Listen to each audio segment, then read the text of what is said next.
エルテチャンネル、今回ご紹介するのはフィッシングゲームです。こちらはマグネットで釣り上げる魚釣りのゲームです。このカラフルで可愛いお魚さんに磁石がついています。この釣り竿で釣り上げることができます。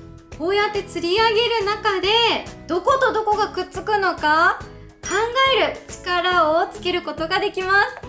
プラスチック製じゃないので温かみがあるすごく可愛いお魚です。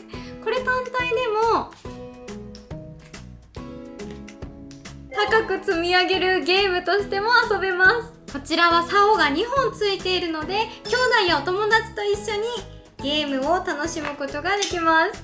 こちらはウクライナ製のおもちゃになっていて、美しい自然の中で育った良質な木が使われています。安全基準 CE にも合格したおもちゃなので安心して遊べますね。ぜひ概要欄からチェックしてみてください。